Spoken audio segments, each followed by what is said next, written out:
Hello friend, welcome to BPSC platform. आज के इस वीडियो में हम लोग पढ़ेंगे ट्रेसिंग चेंजेस थ्रू 1000 ईयर्स। हम नए चैप्टर की शुरुआत कर रहे हैं। क्लास 7 का चैप्टर नंबर 1 पढ़ रहे हैं हिस्ट्री में, एनसीईआरटी में। और हमने ऑलरेडी पूरे हिस्ट्री का अगर देखा जाए तो हमने क्लास 6 का पूरा हिस्ट्री हमने ख़त्म कर दिया। ठीक है, हिस्ट्री क्लास 6 का हमने ख़त्म कर दिया।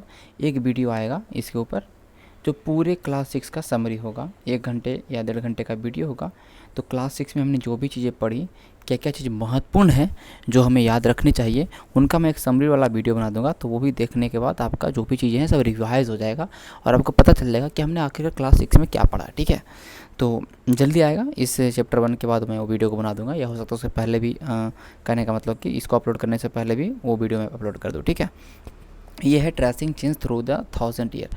तो बेसिकली जो हमने क्लास 6 में पढ़ा था वो पढ़ा था एंशिएंट हिस्ट्री के बारे में। आपने देखा था कि हमने हर्षवर्धन तक पढ़ा था, हर्षवर्धन तक।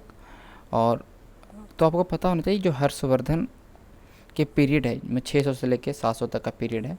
इसके बाद ही जो आता है 712 या 700 समथिंग के बाद जो पीरियड आता है, जब मोहम्मद बिन कासिम का जो अटैक होता है इंडिया के ऊपर, तो मुस्लिमों का आक्रमण, कहने का मतलब मुस्लिम लोग आते हैं। और ये बेसिकली जितने टाइम में मुस्लिम लोग रूल करते हैं, एटलीस्ट जब तक कि औरंगजेब नहीं मरता है 1707 तक के, तो ये 1000 साल का जो पीरियड है ये टोटली रूप से मिडाइवल पीरियड बोलते हैं, मिडिएवल पीरियड। ठीक है, मिडिएवल मतलब मध्यकालीन भारत। ठीक है, तो बेसिकली हम पूरे 7th क्लास में हम लोग मिडाइवल हिस्ट्री को पढ़ेंगे। ठीक है, पूरे 7th क्लास में हम लोग मिडाइवल हिस्ट्री को पढ़ने वाले हैं। ठीक है, आफ्टर जो 8 क्लास होगा या 9 क्लास होगा तो उसमें हम देखेंगे मॉडर्न हिस्ट्री के कुछ पार्ट्स हैं, उसको हम लोग पढ़ेंगे। ठीक है, तो हम इसको, और फिर से जब हम क्लास 11 में जाएंगे तो फिर वहाँ पे भी हम लोग एंशिएंट को पढ़ेंगे डिटेल से। बट अभी की हम बात कर रहे हैं, तो ये चैप्टर में हम लोग देखने वाले हैं कि 1000 सालों के अंदर में क्या क्या परिवर्तन हुआ, क्या क्या चेंजिंग हुआ, उन चीज़ों को हम लोग देखेंगे। ठीक है, पहले देखते हैं। जो आप मैप देख रहे हैं, ये मैप बनाया गया था जोग्राफिकल, एक जोग्राफर था। ठीक है, जोग्राफर मतलब कहने का मतलब एक भौगोलिकविद था, और एक जो इसका नाम था अल इदरिसी, जो कि 12th सेंचुरी में 1154 बीसी की बात है। ठीक है, 1154 बीसी की बात है, मतलब 12th सेंचुरी की बात है। उन्होंने इस इमेज को ड्रॉ किया था, और ये इमेज एक्चुअली जो ड्रॉ किया गया था इंडिया का था। किसके लिए? इंडिया सब कॉन्टिनेंट का, जो भारतीय उपमहाद्वीप था उसका ये मैप ड्रॉ किया था। उसमें किस तरह से पता नहीं मैप इन्होंने ड्रॉ किया कि श्रीलंका को इसने ऊपर कर दिया। इस तरह से जो मैप देख रहे हैं, छोटे छोटे द्वीप बनाए, तो पता नहीं, जैसे देख सकते हो जो मैप उल्टा आपको दिखाई पड़ रहा होगा, तो ये उल्टा ही मैप बनाया गया। श्रीलंका को नीचे जिस तरह से उसने, देखिए पहले तो इस तरह से सेटेलाइट नहीं है, पहले के लोग उतना ज्ञान नहीं है, न उन्हें लैटिट्यूड या लॉन्गिट्यूड की बात करें, कुछ भी उन्हें ज्ञान नहीं था उतना। तो उन्होंने जैसे से घूमा, जिस तरह से देखा, उस तरह से इसने मतलब अल इदरिसी ने मैप को ड्रॉ कर दिया। तो इस तरह से हो सकता है ऊपर नीचे, बट ये देख सकते हो कि एक तरह से श्रीलंका और इंडिया को एक तरह से अच्छा से दिखाया है, बाकी छोटे छोटे द्वीप को भी दिखाया है, डेट वो अलग बात है। ठीक है, लेकिन आप देखिए ये जो मैप देख रहे हैं, ये मैप काफ़ी बेहद अच्छी है। मैं तो कहने का मतलब ये मैप काफ़ी हद तक ये पूरे समझ लीजिए कि सही मैप बनाया गया। ठीक है, इसमें आप देखिए श्रीलंका है, एकदम एक एक छोटे छोटे द्वीप को दिखाया।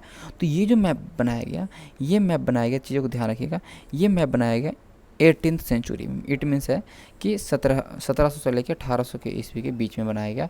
वो बनाया गया गुलामलो डी इसले के द्वारा। ठीक है, एक एटलस कहने का मतलब था जो बनाया गया, किसके द्वारा बनाया गया भैया?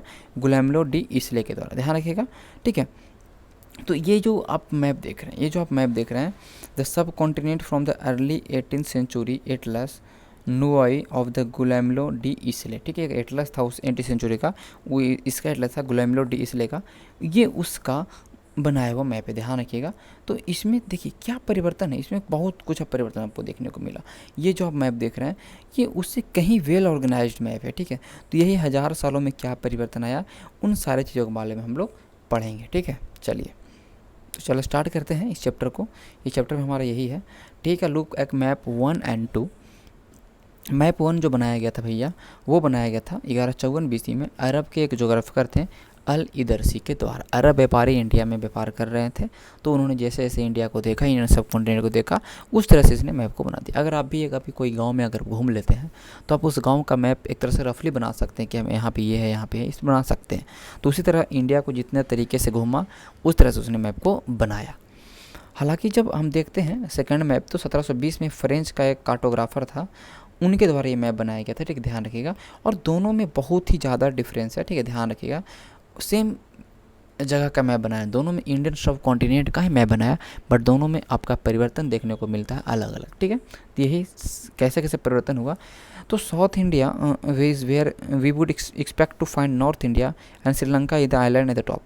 यही है कि जो अलदर्शी का मैप देखते हैं तो श्रीलंका को ऊपर बना दिया गया, उसमें उल्टा पुल्टा मतलब कहने का मतलब कि साउथ से नॉर्थ दिखा दिया गया इस तरह से, ठीक है।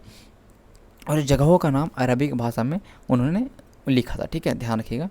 बट अगर हम देखते हैं कुछ कुछ ऐसे जगहों का नाम, जैसे कनौज है, उसका सही से उसमें कहने का मतलब जो मैप 1 में कुछ कुछ जगहों का नाम, जैसे कनौज है जो उत्तर प्रदेश में दिखाया गया, सही दिखाया गया। अब देखिए, लेकिन मैप 2 में देखेंगे जो कि कहीं ना कहीं इस मैप के 600 साल बाद बना, जो ये जो मैप बना है उसके 600 साल, देखिए 12वीं शताब्दी मतलब कहने का मतलब कि 1154 में बना, और ये मैप 1700 कुछ के आसपास के, तो 600 ईयर के बाद जो मैप बना तो कुछ काफ़ी परिवर्तन देखने को मिलता है। ये मैप आजकल के जो हमारे मैप है उससे बहुत ज़्यादा मिलता जुलता है। तो ये ध्यान था कि ये मैप यूरोपियन सेलर द्वारा इस्तेमाल किया गया। वो कभी भी अगर आते थे इंडिया की तरफ तो इस मैप का इस्तेमाल करते थे हर एक चीज़ को जानने में, ठीक है, ध्यान रखिएगा, ठीक है। अब कह रहा है equally important is the fact that the science of the cartography deferred in the two period. बोल रहा है कि जो ये मैप बनाने की जो कला होती है, मैप बनाने की जो कला होती है उसको कार्टोग्राफी बोलते हैं। तो जो कार्टोग्राफी का जो कहने का मतलब नॉलेज हो या उसका जो साइंस हो, वो टाइम टू टाइम चेंज हुआ, तभी तो उस समय उतना गंदा मैप बना, फिर आगे जाके इतना अच्छा मैप बना।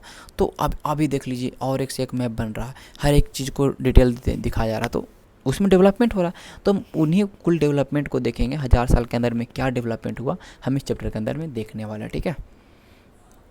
आगे चलते हैं। तो ये सारी चीज़ें हैं, सेम चीज़ें। न्यू एंड ओल्ड टर्मिनोलॉजी, मतलब पहले जो शब्द इस्तेमाल होते थे, पहले जो टर्म इस्तेमाल होते थे, क्या आज भी वही टर्म इस्तेमाल हो रहे हैं? उस टर्म का क्या मीनिंग है आज, पहले के कॉन्टेक्स्ट में क्या मीनिंग था, आज के कॉन्टेक्स्ट में क्या मीनिंग है। तो हम न्यू एंड ओल्ड टर्मिनोलॉजी को पढ़ेंगे, समझेंगे, ठीक है। In context in which information is produce change with the time. तो कह रहा है कि if the context in which information is produce change the time, what about language and the meaning. कह रहा है कि जैसे जैसे कह रहा है कि जो इन्फॉर्मेशन टाइम के साथ चेंज होते गया तो उसका मीनिंग और उसका जो कहने का मतलब है सब कुछ चेंज होते गया, ठीक है, ध्यान रखिएगा। Historical record exist in a variety of language which have change considerably over the year. जो भी हिस्टोरिकल रिकॉर्ड्स हैं, जो भी ऐतिहासिक आपको जो रिकॉर्ड देखने को मिलते हैं, वो अलग अलग लैंग्वेज में रहता है, और उसका जैसे जैसे उसको लैंग्वेज को पढ़ना स्टार्ट हुआ तो उसका अर्थ भी उसका चेंज होते गया, ठीक है, ध्यान रखिएगा। Medieval Persian for example is different from the modern Persian. ये कह रहा है कि जो पहले का जो पर्शियन भाषा है, जो मिडाइवल का जो पर्शियन भाषा है और जो आज का पर्शियन भाषा है, उसमें काफ़ी कुछ अंतर है। आप पहले का आप लैंग्वेज देख लीजिए, वो हिंदी का लैंग्वेज, तो उसमें कहीं ना कहीं कुछ परिवर्तन आया। पहले का इंग्लिश है तो उसमें आज का इंग्लिश है, तो यही बताना चाह रहा कि उसका अर्थ भी चेंज हुआ। The difference is not just regard to the grammar and the vocabulary, the meaning of word also change. केवल ग्रामर और वोकेबलरी चेंज नहीं हुआ, ऐसा नहीं कि बोलने में केवल चेंज हुआ, उसका अर्थ भी चेंज हो गया, ऐसा आपको देखने को मिलता है, ठीक है। Take the term Hindustan for example, today we understand it as India. देखिए, आज हिंदुस्तान बोलेंगे तो आप समझिएगा भारत, क्या समझिएगा, भारत समझिएगा। In the modern nation state when the term was used in the 13th century. कह रहा कि जब 13वीं शताब्दी के आसपास वाले टाइम में जब ये इस्तेमाल हुआ इस शब्द का, ठीक है, मोहम्मद सिराज के द्वारा, ठीक है, एक क्रॉनिकल था वो जो पर्शियन में लिखा था। तो इसका मतलब वो समझता था हिंदुस्तान का मतलब पंजाब, हरियाणा और गंगा और यमुना के बीच वाला क्षेत्र को इन्होंने हिंदुस्तान टर्म नाम दिया, ठीक है। इसने इस टर्म का नाम दिया पॉलिटिकल सेंस में, ठीक है, कि ऐसे टर्म जो कि दिल्ली सुल्तान के अंदर में आते हैं, उन टर्म का नाम हिंदुस्तान रखा। क्या रखा? हिंदुस्तान रखा। और फिर the area included in the term shifted with the extent of सल्तनत। जैसे जैसे सल्तनत अपना राज्य को बढ़ाते गया, दिल्ली सल्तनत अपने राज्य को बढ़ाते गया, ठीक है, लेकिन ये जो टर्म है इसमें कभी भी साउथ इंडिया को इंक्लूड नहीं किया, हिंदुस्तान के अंदर में साउथ इंडिया को इंक्लूड नहीं किया गया। जैसे आगे बढ़ते हैं, इन अर्ली 16th सेंचुरी, जैसे ही आगे जब 16वीं शताब्दी की ओर बढ़ते हैं, जब हम देखते हैं बाबर का इंडिया में आगमन होता है 1526 के अंदर आसपास में, 16वीं शताब्दी में, तो हिंदुस्तान शब्द का इस्तेमाल एक तरह से पूरे ज्योग्राफी के इस्तेमाल में होने लगा। जो हिंदुस्तान है जो एक तरह से ज्योग्राफिकल टर्म में इस्तेमाल होने लगा। किस तरह में भैया? The fauna and the culture of the inhabitant of the सब कॉन्टिनेंट। कहने लगा जो भी सब कॉन्टिनेंट, जो भी भारतीय उपमहाद्वीप के अंदर जो भी लोग रह रहे हैं, उसके पूरे ज्योग्राफिकल एरिया, उसके ज्योग्राफिकल एक भौगोलिक रूप में इस्तेमाल होने लगा हिंदुस्तान शब्द का। ठीक है, as we see later in the chapter, this was somewhat similar to the way of 14th century poet Amir Khusro use to word Hind. अब देखिए ये ऐसा ही सेम था जब अमीर खुसरो ने जो 14th सेंचुरी का पोइट था, उसने अपने किताब में किस शब्द का इस्तेमाल किया? हिंद शब्द का इस्तेमाल किया। ठीक है, while the idea of geographical and cultural entity like India did exist, the term Hindustan did not carry the political and national meaning which भी कह रहा है। जो पहले हिंदुस्तान शब्द का इस्तेमाल करते थे, जो आज के टर्म में इस्तेमाल करते हैं हिंदुस्तान का मतलब एक पूरे इंडिया को हम लोग कवर करते हैं पॉलिटिकल वे में, या तो आप देख सकते हो कि एक तरह से नेशनल मीनिंग में आपका ये करता है। पहले इसका हिंदुस्तान का वो अर्थ नहीं था जो आज हम लोग देखते हैं, जो ज्योग्राफिकल था वो नहीं। बस हिंदुस्तान एक छोटे शब्द में इस्तेमाल होता था, एक हिंदुस्तान की एक जो मैंने अभी जस्ट बताया कि किस तरह से दिल्ली सल्तनत का जो एरिया था उसके लिए हिंदुस्तान शब्द का इस्तेमाल हुआ। तो कोई ज्योग्राफिकल और एक नेशनल जो राष्ट्र आज हम देखते हैं हिंदुस्तान जैसे नाम लेते हैं, तो पूरे इंडिया को हम उसमें कवर करते हैं, तो इस तरह का उस समय अर्थ नहीं था। Historian today have to careful about the term they use because they mean different thing in the past। आज जो हिस्टोरियन है वो इन शब्दों का इस्तेमाल करते हुए बहुत ही सावधानी बरतते हैं, क्योंकि आज इनका जो अर्थ है वो अलग हो चुका है। फॉर एग्जांपल, एक एग्जांपल लीजिए फॉरेनर का। आज आपको फॉरेनर बोलेंगे तो आप क्या समझेंगे? फॉरेनर तो अलग कंट्री का। लेकिन पहले के टर्म में देख लीजिए, जब बहुत हम पहले की बात करेंगे तो फॉरेनर मतलब विदेशी का मतलब जो अगर आपके गांव से भी कोई दूर गांव से आया जिसको आप नहीं जानते हैं बहुत, तो उसको भी आप लोग उस समय फॉरेनर शब्द का इस्तेमाल होता था कि ये विदेशी है, ये अलग जगह का विदेशी है, तो फॉरेनर शब्द का इस्तेमाल होता था। बट अभी क्या है कि अभी तो जो भी अलग कंट्री का है उसको हम लोग फॉरेनर का इस्तेमाल करते हैं, तो फॉरेनर शब्द का इस्तेमाल भी हम लोग देखते हैं कि चेंज होने लगा। आज क्या है कि जो इंडियन नहीं है, जो भारतीय नहीं है, उसको क्या बोल देंगे हम लोग? फॉरेनर बोल देंगे। ठीक है, क्या बोल देंगे उसको हम लोग? फॉरेनर बोल देंगे। ठीक है, कह रहा इन द मिडावल पीरियड, जब लेकिन मिडावल पीरियड में देखते हैं फॉरेनर का मतलब होता है कोई भी विचित्र व्यक्ति, कोई भी अनजान व्यक्ति जो इस गांव में, कोई भी गांव में अगर पहली बार आता हो या उस सोसाइटी में पहली बार आता हो, तो उसको हम लोग क्या कहेंगे? फॉरेनर। ठीक है, और हिंदी में इसी शब्द का इस्तेमाल करेंगे परदेसी। ठीक है, परदेसी, या पर्शियन में बोलेंगे अजनबी। A city dweller therefore might have regarded a forest dweller as a foreigner, but two peasants living in the same village were not a foreigner to each other। कह रहा है कि दो ऐसे पीजेंट्स हैं जो अगर एक ही गांव में रह रहे हैं तो वो फॉरेनर नहीं है, लेकिन कोई बाहर से अगर आ जाएगा तो उसको हम लोग क्या करते हैं? फॉरेनर कर देंगे। ऐसा चीज़ें इस्तेमाल हो रहा था, और यही सब चीज़ें हम लोग even though they may have different religious और द कास्ट बैकग्राउंड, ये सारे की हो इवन उनका अलग, कहने का मतलब ये है कि अलग अलग कास्ट या रिलीजियस बैकग्राउंड होते हुए भी उन्हें हम मतलब कहने का मतलब कि फॉरेनर नहीं कहते थे अगर एक ही जगह पे रह रहे हैं तो। ठीक है, हिस्टोरियन एंड दियर सोर्स कह रहा है कि जो हिस्टोरियन, जो भी इतिहासकार रहे हैं, उनके क्या स्रोत हैं, उनके क्या सोर्स हैं, उनके बारे में देखते हैं। Historians use different type of sources to learn about the past depending upon the period of their study and the nature of their investigation। Historian जो भी हैं अलग अलग टाइप के उन्होंने स्रोतों का इस्तेमाल किया अपने हिस्ट्री को स्टडी करने में और उसके ऊपर इन्वेस्टिगेशन करने में। Last year for example you read about the rule of the Gupta dynasty and the Harshavardhana.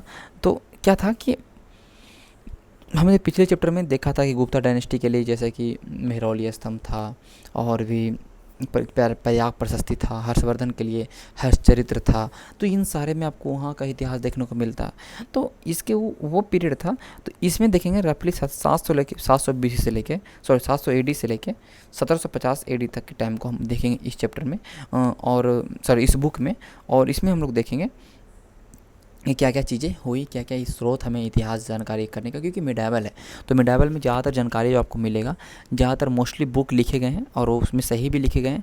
और इसमें ज़्यादातर हम जैसे कि एंसेंट में हमने बहुत सारे वस्तुओं के ऊपर वस्तुएं थीं, जो भी मीनार था, किला मिला, जो भी कहने का मतलब बिल्डिंग्स मिले, जो भी मूर्ति मिला, उसके ऊपर हमने हिस्ट्री को रिकन्स्ट्रक्ट किया।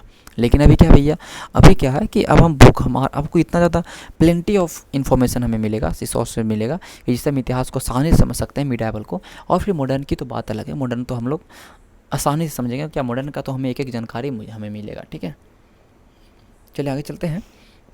You will notice some continuity in the source used by historian for study of this period. अगर इस मध्यकालीन भारत को पढ़ने में हम देखेंगे कि एक निरंतरता है सोर्सेज का ऊपर, हर एक सोर्सेज एक दूसरे के पर डिपेंडेंट है।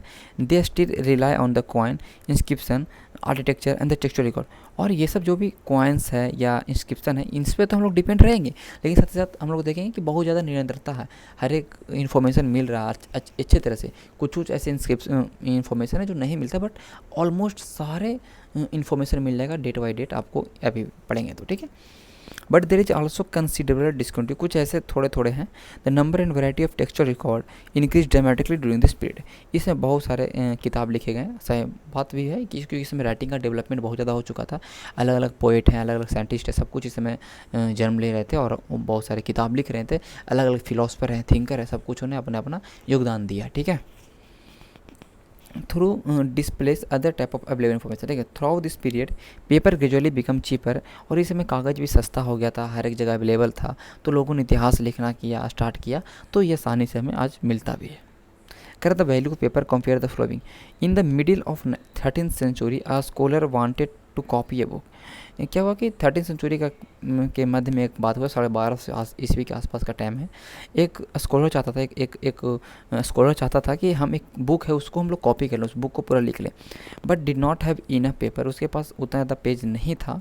सो ही बास the writing of manuscript, he did not want dry the paper and क्या किया कि एक मनुस्क्रिप्ट था, उसका कुछ चीज़ों को क्या कर साफ कर दिया, मतलब बास कर दिया, मिटा दिया, और फिर उसको में जो भी चीज़ उसको चाहिए था उसमें लिख दिया, मतलब जो पहले से लिखा हुआ था उसको मिटा के उस पर फिर से उन्होंने कॉपी कर लिया बुक को। ठीक है, A century later, if you bought some food in the market, you could be lucky and have the shopkeeper wrap it for you। सब आप देखिए, अगर कुछ भी सामान आप लाते हैं अभी तो आप देखते हैं कि आपको कागज़ में लपेट के देता है। तो आज पेपर का क्या वैल्यू है, उस समय पेपर का क्या वैल्यू था, ये आपको देखने को मिल रहा है। ठीक है, आगे चलते हैं। People used to write holy text, chronicles of the rulers, letter and the teaching of the saint. जो भी साधु संत ने पढ़ाया, जो भी चीज़ें पिटिशन हैं, जुडिशियल रिकॉर्ड्स हैं, कुछ भी चीज़ें हैं, टैक्सेस हैं, अकाउंट्स हैं, एनीथिंग, इस समय बहुत ही ज़्यादा इस्तेमाल होने लगा। लिखे जाने के लिए पेपर का इस्तेमाल बहुत ही ज़्यादा होने लगा। ठीक है, manuscript were collected by wealthy people, rulers, monastery and the temple. कह रहा है कि जो मनुस्क्रिप्ट थे, जो हाथ से लिखा गया मनुस्क्रिप्ट था, वो कलेक्ट किए गए वेल्दी पीपल के द्वारा, रूलर्स के द्वारा, मोनेस्ट्रीज के द्वारा एंड टेम्पल के द्वारा। दे वर प्लेस इन लाइब्रेरी, फिर उसको लाइब्रेरी में रखा गया, आर्चिव्स में रखा गया। ठीक है, उसमें बहुत सारी इन्फॉर्मेशन होते थे, राजा के बारे में इन्फॉर्मेशन मिल रहा है तो इसके बारे में इन्फॉर्मेशन मिल रहा है, बहुत सारी जानकारी मिलता था। और but they are also difficult to use. ठीक है, उसमें बहुत सारे इन्फॉर्मेशन थे, बट उनका जो लैंग्वेज था या कुछ भी चीज़ें थे, उसको आज भी हिस्टोरियन को पढ़ने में थोड़ा प्रॉब्लम हुआ। मैन्युस्क्रिप्ट के बारे में बात करें। ठीक है, आगे चलेंगे। There was no printing press in those day, so scribe copy manuscript by hand. ठीक है, उसमें प्रिंटिंग प्रेस नहीं था, तो जितनी भी चीज़ें थी लिखी गई वो हाथ से लिखा गया। ठीक है, if you have ever copy of head homework you would know that it is not a simple exercise. अगर आपको कुछ कॉपी करना 50-60 पेज तो आप नहीं लिख पाइएगा। क्या करिएगा आप लोग, 50-60 पेज को आप लोग क्या करवा लीजिएगा, फ़ोटो कॉपी करवा लीजिएगा, जीरोक्स करवा लीजिएगा। तो उसमें वो सिस्टम था नहीं। अगर यह है कि sometime you can not read your friend hand writing and force to guess what is the written. कभी कभी ऐसा होता है कि आपका फ्रेंड का हैंड राइटिंग बहुत ही गंदा है, तो आप उस चीज़ को पढ़ नहीं पाइएगा, तो उसको समझने की कोशिश करिए क्या लिखा है, तो बहुत कठिनाई होती है। तो इसी तरह मनुस्क्रिप्ट में जो भी कुछ लिखा गया तो उसको थोड़ा पढ़ने में स्टोरी को कठिनाई होती है, क्योंकि पहले का लिखा गया, पहले का भाषा है। Okay, as a result there is small but significant difference in your copy of your friend work. कह रहा है कि तो कुछ ना कुछ डिफरेंस आपको देखने को मिलता है। जो आपके फ्रेंड का कॉपी है, आपका कॉपी है, तो आपने उसके साथ अगर देख के लिखा चीज़ों को, कुछ आपको अर्थ नहीं समझ में आया तो उस चीज़ को आप छोड़ दिएगा, या हो सकता है उसको कुछ अलग समझ के लिख दीजिएगा। तो वही बात है कि पहले का जो मनुस्क्रिप्ट है और आज का जो उस चीज़ को देख के इतिहास लिखा गया, तो उसमें कुछ ना कुछ डिफरेंस होगा, माइनर डिफरेंस हो या कुछ ना कुछ डिफरेंस एग्जैक्ट तो नहीं हो पाएगा। ठीक है, मनस्क्रिप्ट कॉपिंग इज समवट सिमिलर, मनस्क्रिप्ट का भी कॉपी इसी टाइप से होता था। एज अ स्क्रैप, जो भी लिखने वाला था copy manuscript, they also introduce a small change, a word here, a sentence there. बोला कि वो कहीं क्या किया कि जब मनस्क्रिप्ट से कॉपी करके आज लिखने लगा तो हिस्टोरियन ने कुछ शब्दों को चेंज किया, कुछ सेंटेंसों को चेंज कर दिया, जो चीज़ सेंटेंस मनस्क्रिप्ट में समझ में नहीं आया उसको अपने अकॉर्डिंग लिखा समझ के, ठीक है। There's a small difference grey over century of copying until manuscript of the same text become substantially different from one another। धीमा धीमा इतने परिवर्तन हुए मैन्युस्क्रिप्ट में कि वो पहले के से एकदम डिफरेंट हो गया वो शब्द जो मैन्युस्क्रिप्ट में लिखा गया था, और वो हिस्टोरियन ने उसको कॉपी करते करते करते वो जो आज मिलता है वो उससे थोड़ा सा डिफरेंट हो गया, उसका अर्थ ही चेंज हो गया, ठीक है। This is a serious problem because we rarely find the original manuscript of the author today. और ये सबसे ज़्यादा प्रॉब्लम है क्योंकि जो ओरिजिनल में जो लिखा गया था मैन्युस्क्रिप्ट वो मिल पाना मुश्किल है, जो आज हमें देखने को जो मिलता है बुक में उससे वो कहीं ज़्यादा डिफरेंट था, ठीक है।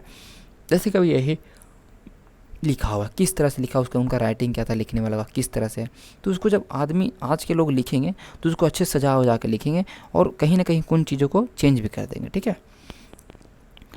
Okay, we are totally dependent upon the copy made by later scrap. अगर हम लोग टोटली रूप से डिपेंड किस पे हैं, जो भी उसमें कॉपीज किए गए मैन्युस्क्रिप्ट का जो बाद में लिखा गया उस पे। As a result historian have to read different manuscript version of the same text to guess what author had originally written. तो आज हिस्टोरियन को बहुत डिफ़िकल्ट होता है कि जो मैन्युस्क्रिप्ट था उसको कॉपी करके कोई लोगों ने क्या लिखा, वो जो ओरिजिनल में भाई क्या था, इसमें क्या है, फिर उसको कॉपी करके लिखा, तो जो परिवर्तन पढ़ने में थोड़ा सा डिफिकल्ट तो होता ही है। मेनली रूप से इस चैप्टर में हम लोग पढ़ रहे हैं कि क्या क्या परिवर्तन आया। तो बेसिकली ये जो चैप्टर है इसमें ज़्यादा फैक्ट आपको नहीं मिलेगा फैक्चुअल, लेकिन थोड़ा सा आपको बस थोड़ा चीज़ों को समझना है आंसर राइटिंग के लिए। बाकी मैं आपको मैं पहले बता चुका हूँ 9, 10, 11, 12 ये आपके सबसे लिए महत्वपूर्ण है। ये सब चैप्टर आपको बस समझने हैं, सब फैक्चुअल इन्फॉर्मेशन को समझने हैं, ठीक है। कह रहा कि on occasion author revise their chronicle at different time. कुछ चीज़ों पे ऑथर ने क्या किया कि अपने क्रॉनिकल को, अपने जो समय था उसको रिवाइज किया डिफरेंट टाइम का, ठीक है। कह रहा कि 14th सेंचुरी क्रॉनिकल जो 14वीं शताब्दी का जो क्रॉनिकल थे जेवुदीन वर्नी, उसने क्रॉनिकल को फर्स्ट इन 1356 में लिखा और फिर एक साल बाद दूसरा जो किताब उसने लिखा उसमें 1358 लिख दिया।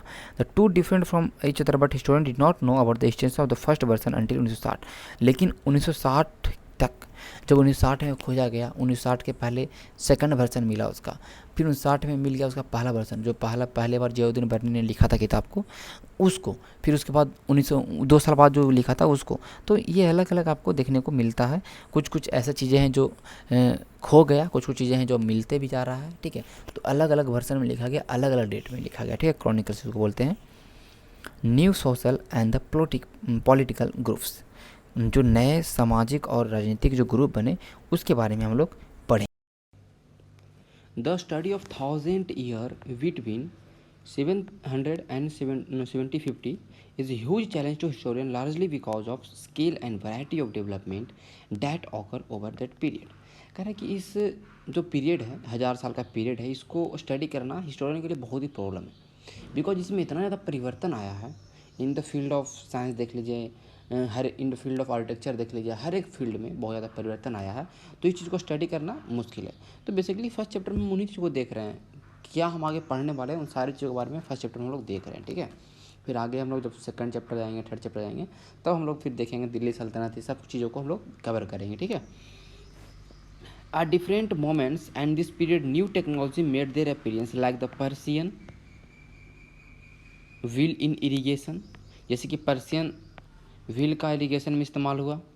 The spoiling wheel in the weaving, बुनाई में स्पाइलिंग व्हील का इस्तेमाल हुआ। And fire arm in the combat, और ये फायर आर्म्स का इस्तेमाल हुआ लड़ाइयों में, ठीक है। जैसे कि जो भी होते थे हथियार तलवार, उसका आगे फायर आर्म्स लगे रहते थे, ठीक है। तो ये सब का, ठीक है। New foods and the beverage arrive in the sub continent, जैसे कि नए नए खाना और नए नए पेय पदार्थ इंडियन सब कॉन्टिनेंट में अलग कंट्री से आया, जैसे कि potato, corn, chilli, tea, coffee, ये सब अलग अलग कंट्री से, इंडिया के अंदर ये सब का प्रोडक्शन नहीं होता था, बट अलग अलग कंट्री से इंडियन सब कॉन्टिनेंट के अंदर आए। Remember that all these innovations, new technology and the crops come along with the people who bought other idea with them as well. ये सब सामान ना लाएँ, जो भी टेक्नोलॉजी लाएँ, साथ साथ इन्होंने नए नए विचारों को भी लाया, जो भी अब हमारे कॉन्टिनेंट में आए, इंडियन सब कॉन्टिनेंट में वो बहुत सारी चीज़ें लेके आए। As a result this was a period of economics, political, social and the culture change. जैसे कि हमने 6th सेंचुरी BC में देखा, 6वीं शताब्दी जब जनपद बना, लोहे की खोज, एग्रीकल्चर प्रोडक्शन, इकोनॉमी प्रोडक्शन, राजा मिलिट्री रख रहा है, सब कुछ चेंज आया। तो उसी तरह से अभी भी परिवर्तन आया और बहुत ही अच्छे लेवल पे, ठीक है। This was also a period of great mobility, इसमें बहुत ज़्यादा मोबिलिटी भी हुआ। Group of people travel a long distance in search of opportunity, सब लोग एक अलग अलग जगह पे ट्रेवल कर रहे हैं कुछ अपॉर्चुनिटी की खोज में। The subcontinent held immense wealth and the possibility for people to carve a fortune. कुछ लोग इस तरह इंडियन सब कॉन्टिनेंट की तरफ मतलब आए क्योंकि इंडियन सब कॉन्टिनेंट में बहुत ज़्यादा पैसा था, बहुत ज़्यादा धन था। ऐसे इंडिया को सोने की चिड़िया क्यों बुलाया जाता? तो इंडिया सब कॉन्टिनेंट में बहुत ज़्यादा रिसोर्सेज थे, बहुत ज़्यादा पैसा था, तो सब लोग अट्रैक्ट हुए इसकी वेल्थ के ऊपर, ठीक है।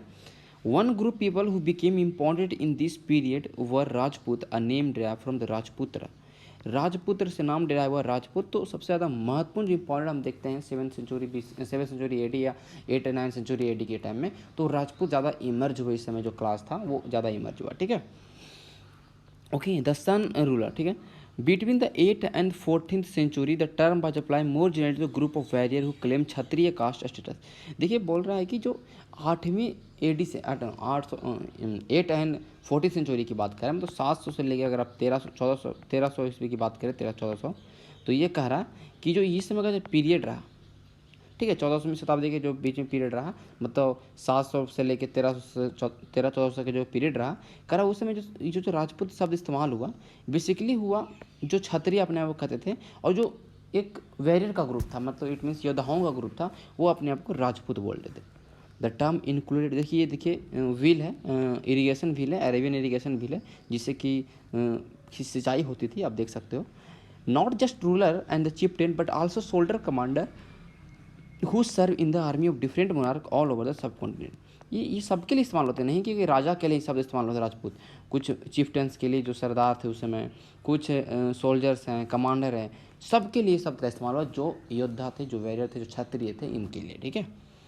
ए chivalry code of conduct, storm below, and the great sense of loyalty were a quality attributed to the Rajput by their poet and the wards।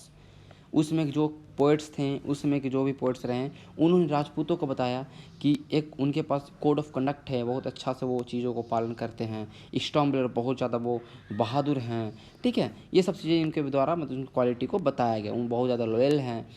Other group people such as the Maratha, Sikh, Jat, Ahom and the Kayastha also used the opportunity to age to become politically important।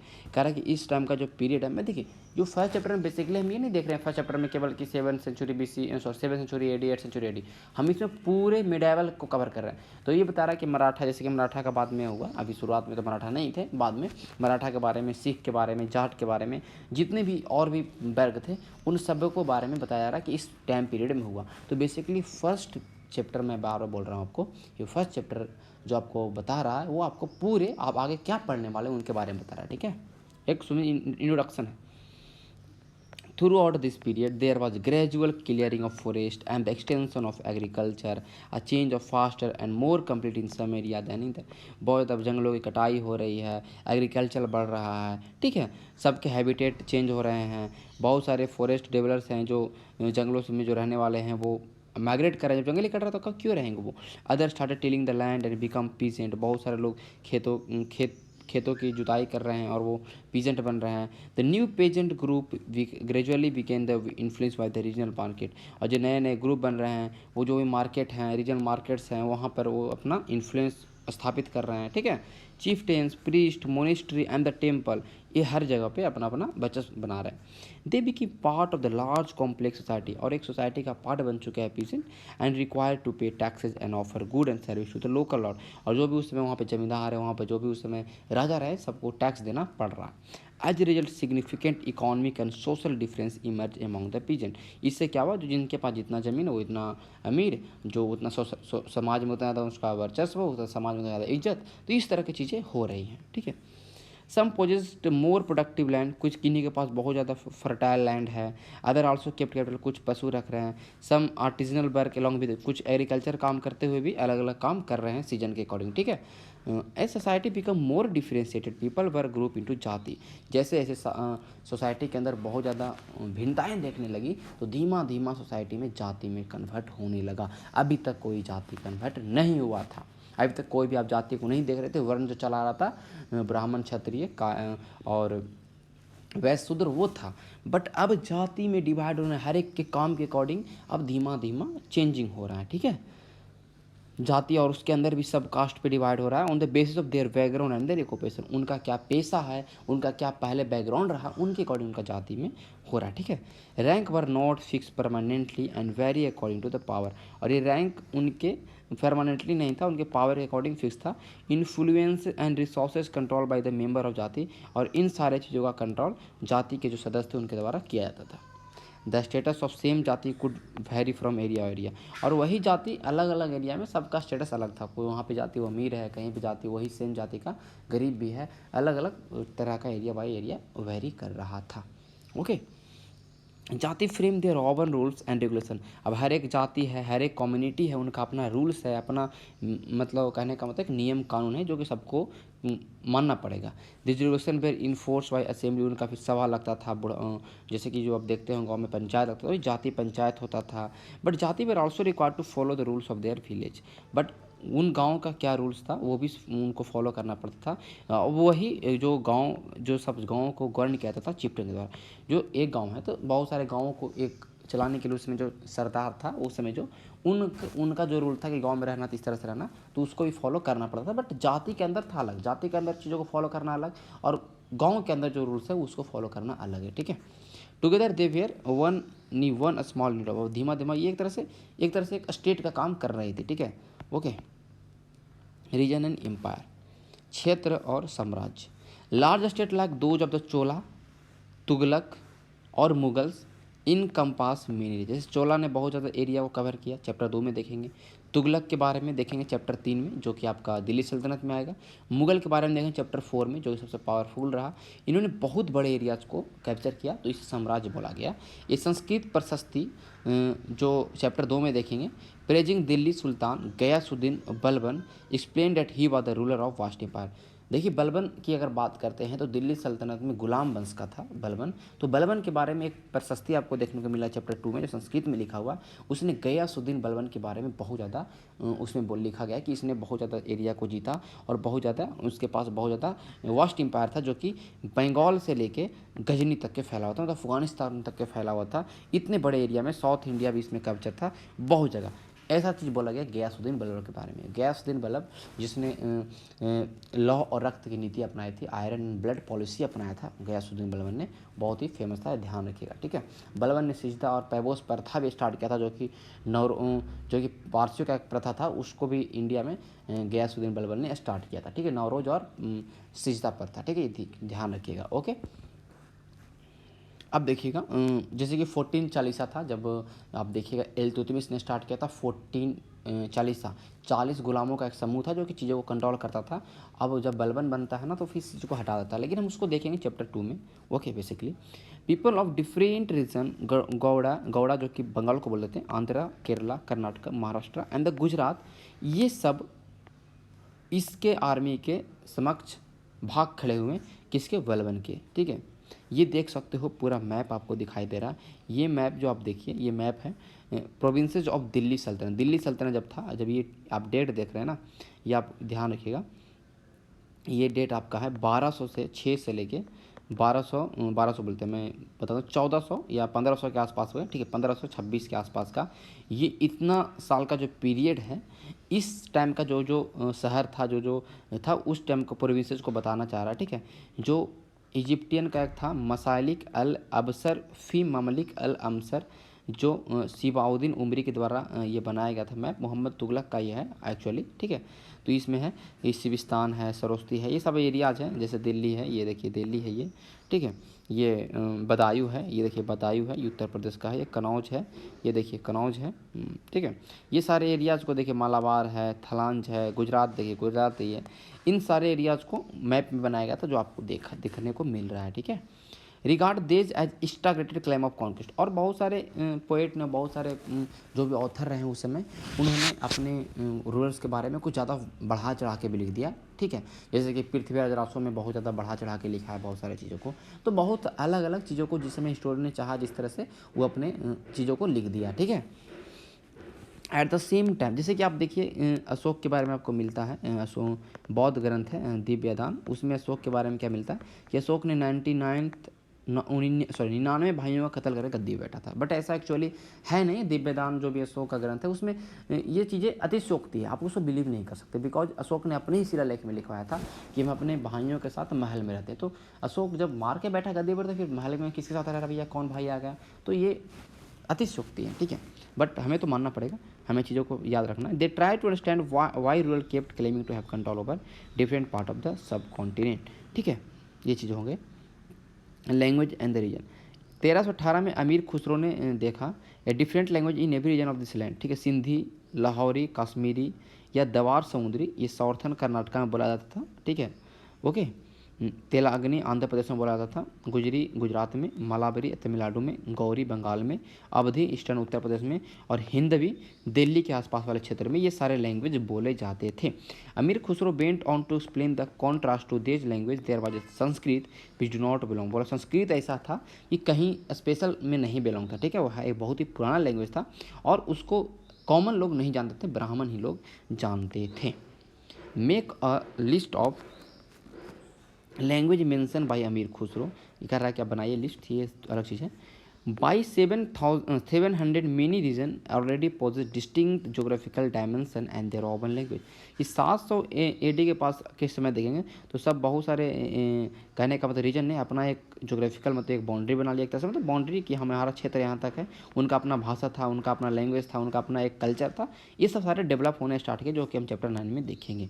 They were also associated with a specific rural dynasty, उसका एक राजा रहता था, ठीक है। और हमेशा अलग अलग क्षेत्रों से, अलग अलग राज्यों से झगड़ा भी होता था, ठीक है। जिसमें आप देख सकते हैं चोला हैं, खिलजी हैं, तुगलक है, मुगल है, ये सब जिसमें इन कुछ ऐसे डायनेस्टी थे जिन्होंने अपने एरियाज़ को फैलाया और बहुत बड़ा पूरे इंडिया में किया, ठीक है। Not all this empire were equally stable, और बहुत सा सब एम्पायर इक्वली स्टेबल नहीं रहे और ज़्यादा दिन तक सक्सेसफुल नहीं, कुछ दिनों तक इनका चला, बट एट ए टाइम ये सब खत्म भी होते गए, ठीक है। What was the duration of the rural, अब क्या रूरल का ड्यूरेशन था वो सब कुछ हम लोग देखेंगे चैप्टर 4 में, ठीक है। जब मुगल एम्पायर कहने का मतलब डिक्लाइन पतन हो गया 1707 को, जब औरंगजेब मरता है, इसके बाद जितने भी रूलर्स आते हैं मुगल एम्पायर का वो सब कमज़ोर होते हैं। और 1857 के आप देखिएगा ना, 1857 में पूरा तरह से मुगल ख़त्म हो जाता है। तो उसके पहले ही मुगल का एकदम वर्चस्व नहीं रहता। तो उस समय नए नए कुछ रीजनल क्षेत्रीय राज्य उदय होते, जैसे कि बंगाल हो गया, हैदराबाद हो गया, मैसूर हो गया, छोटे छोटे राज्य बनना स्टार्ट होते हैं, ठीक है।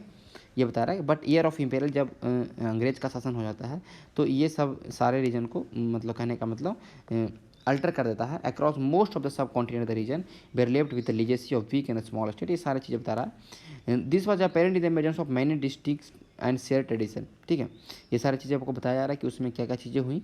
The management of economy, elite culture, languages, through the 1000 year between 700 and 1700, the character of different region did not grow in isolation. The region felt the impact of large and pale regional forces of integration without ever quite losing their distinction.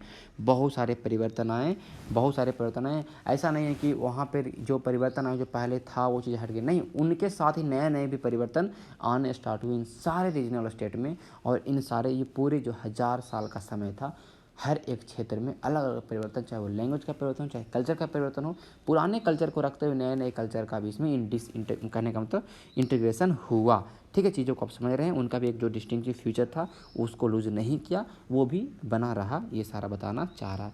Basically ये chapter आपको समझने की बात बता रहा है कि आगे क्या पढ़ने वाले। ओल्ड एंड न्यू रिलीजन्स, नए कह रहा है कि आपका जो नया और जो पुराना क्या धर्म है उसके बारे में।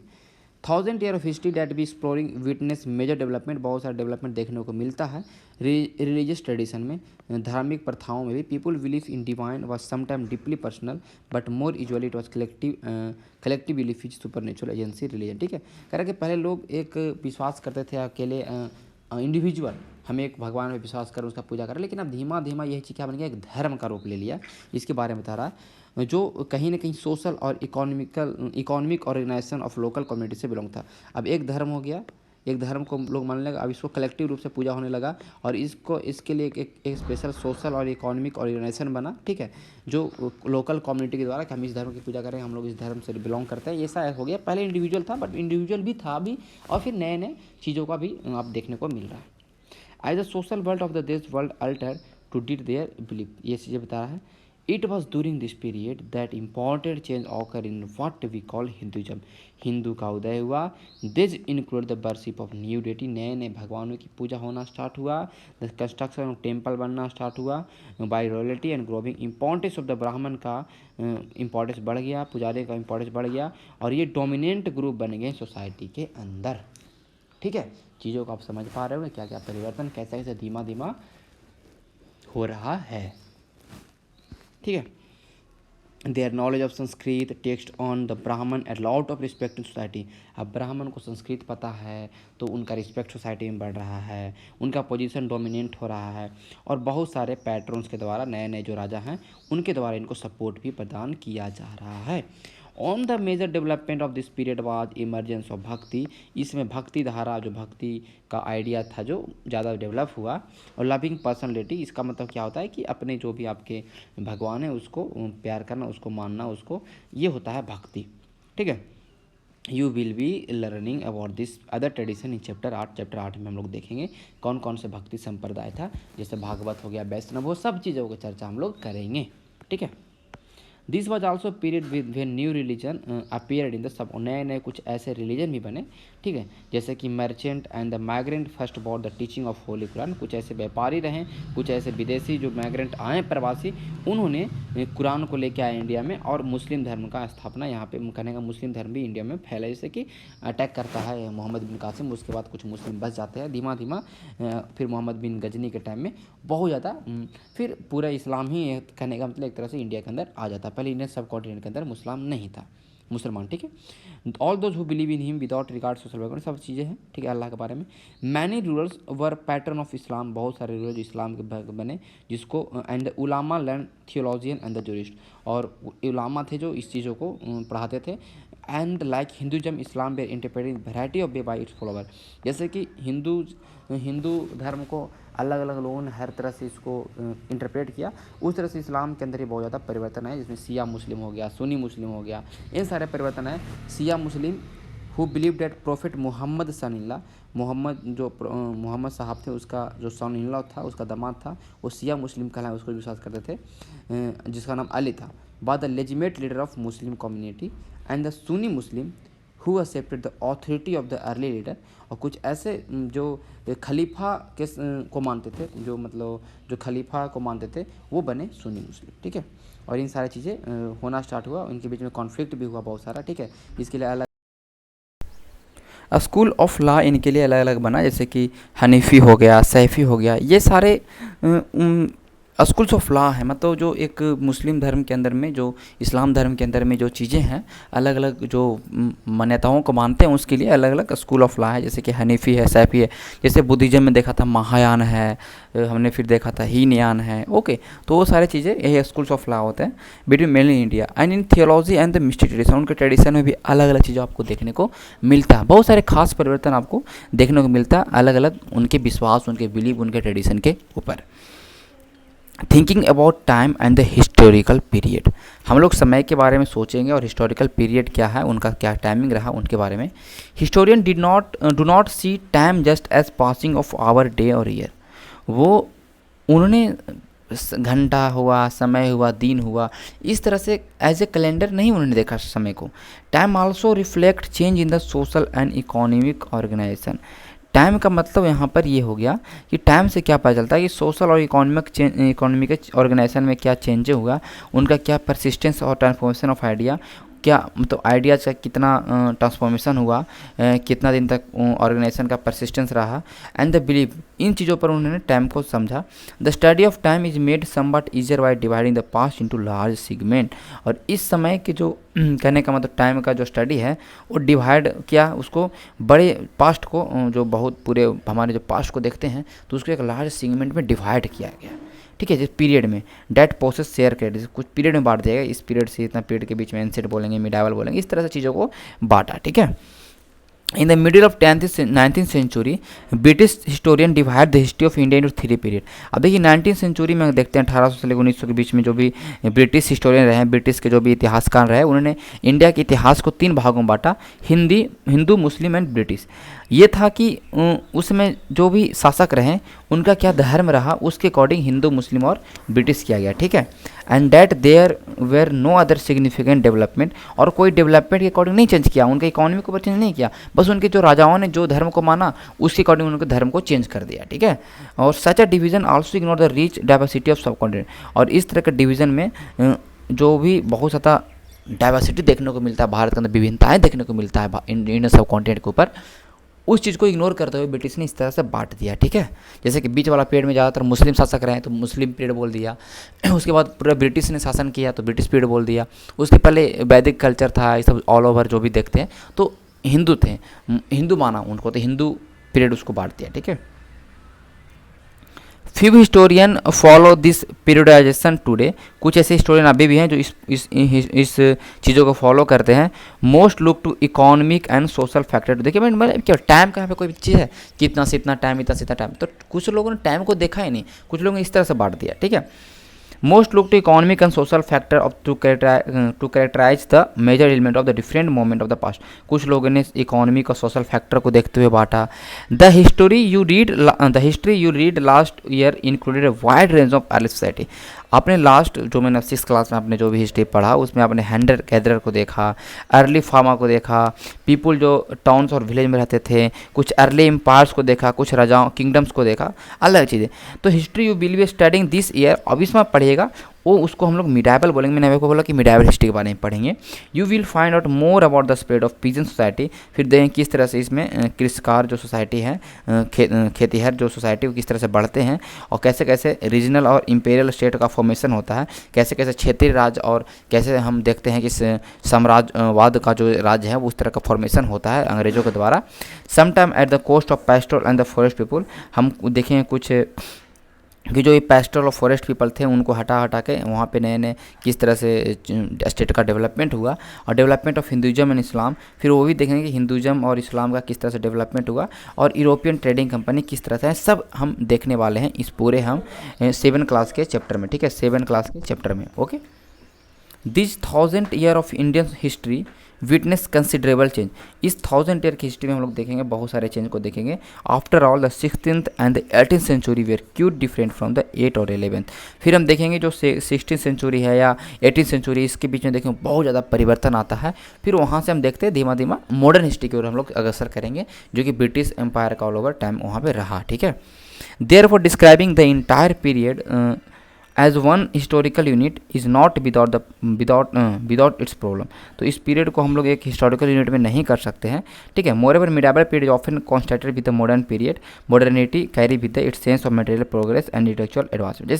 जैसे जैसे लोगों के बीच में इंटेलेक्चुअल एडवांसमेंट बढ़ना स्टार्ट हुआ, लोगों ने नए नए चीज़ों का आविष्कार करना स्टार्ट किया, लोगों के बीच में बहुत ज़्यादा परिवर्तन, लोगों का स्टैंडर्ड ऑफ लिविंग धीमा धीमा बहुत ज़्यादा बढ़ते गया, तब उस टाइम के पीरियड जब लोग मॉडर्न होना स्टार्ट किए तो उस टाइम के पीरियड को हम लोग एक्चुअली मॉडर्न पीरियड में कंसिडर करते हैं, ठीक है।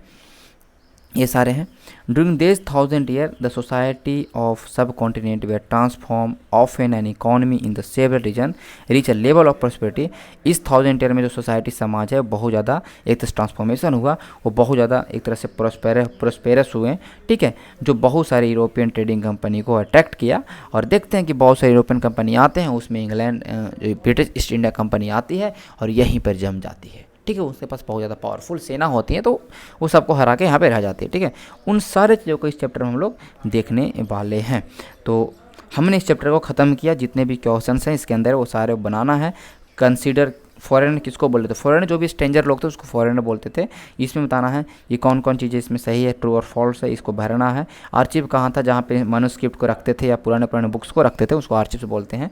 ये 4th ईयर सेंचुरी का क्रॉनिकल था, जिसका नाम था आपको यहाँ पे आपको बताना है, ठीक है। ओके, बर्नी जिसका नाम था। ये सारे न्यू क्रॉप्स जो इंट्रोड्यूस, जैसे पोटैटो था, ये सब चीज़ें जो इंडिया के अंदर में आया उसको बताना है आपको।